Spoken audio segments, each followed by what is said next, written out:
September 3rd is Skyscraper Day. A skyscraper is a very tall building with many stories. The tallest skyscraper in the world is the Burj Khalifa in Dubai, which is 2,717 feet tall. That's almost 9 times as tall as the Statue of Liberty. We celebrate Skyscraper Day on September 3rd because it's the birthday of Louis H. Sullivan, an American architect who many refer to as the father of skyscrapers. Today, our challenge is to build a structure as tall as we can without it falling over. I've used uncooked spaghetti noodles and marshmallows, but you can use different materials like toothpicks instead of the noodles or gumdrops instead of the marshmallows. My skyscraper is 15 inches tall. Share in the comments how tall you made yours.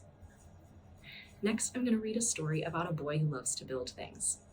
This is Iggy Peck, Architect, by Andrea Beatty. Young Iggy Peck is an architect and has been since he was 2, when he built a great tower in only an hour with nothing but diapers and glue. "Good gracious, Ignatius," his mother exclaimed. "That's the coolest thing I've ever seen." But her smile faded fast as a light wind blew past, and she realized those diapers weren't clean. "Ignatius, my son, what on earth have you done? That's disgusting and nasty. It stinks."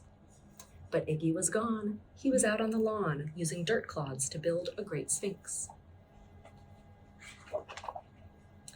When Iggy was 3, his parents could see his unusual passion would stay.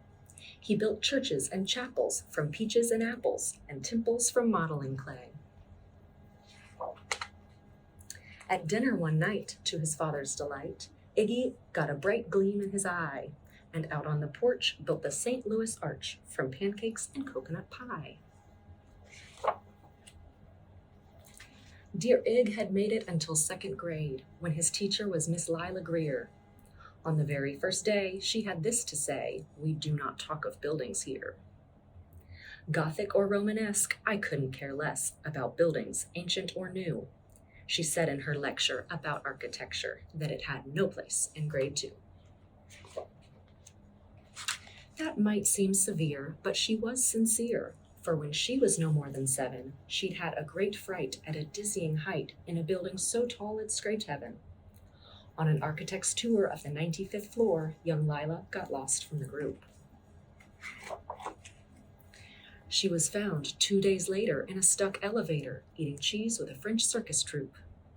After that day, it's quite safe to say, she thought all building lovers were nuts. As a teacher, she taught that, above all, one ought to avoid them. No ifs, ands, or buts. As you might guess, it would cause Iggy stress to hear such terrible talk. But he didn't hear. He sat in the rear while building a castle of chalk. "You, Iggy Peck, your desk is a wreck. Tear down that castle right now. You will not build in here. Is that perfectly clear? Do you need to see Principal Howe?" "No, ma'am," Iggy said. He lowered his head and his heart sank down to the floor. With no chance to build, his interest was killed. Now 2nd grade was a bore. After 12 long days that passed in a haze of reading, writing, and arithmetic, Miss Greer took the class to Blue River Pass for a hike and an old-fashioned picnic. They crossed an old trestle to a small island nestled in the heart of a burbling stream. But they no sooner passed than the footbridge collapsed and Miss Lila Greer started to scream.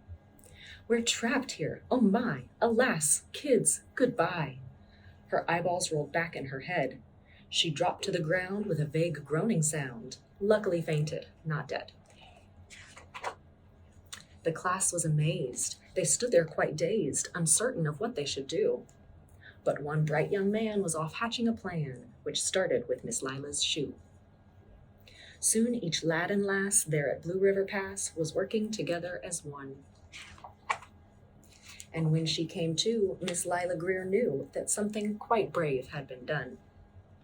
She looked in the air and saw hanging there a structure with cables and braces, and on the far side, beaming with pride, were 17 smiling young faces. Boots, tree roots, and strings, fruit roll-ups and things, some of which one should not mention, were stretched ridge to ridge in a glorious bridge dangling from shoestring suspension. It all became clear to Miss Lila Greer as she crossed that bridge over the stream. There are worse things to do when you're in grade 2 than to spend your time building a dream. Now every week at Blue River Creek Elementary in 2nd grade, all the school kids can hear, along with Miss Greer, how the world's greatest buildings were made. The weekly guest speaker in t-shirt and sneakers talks of buildings from Rome to Quebec. Of course, he's the guy who builds towers from pie, that brilliant young man, Iggy Peck. I hope you enjoyed our story, and I hope to see pictures of your skyscrapers in the comments. See you next time.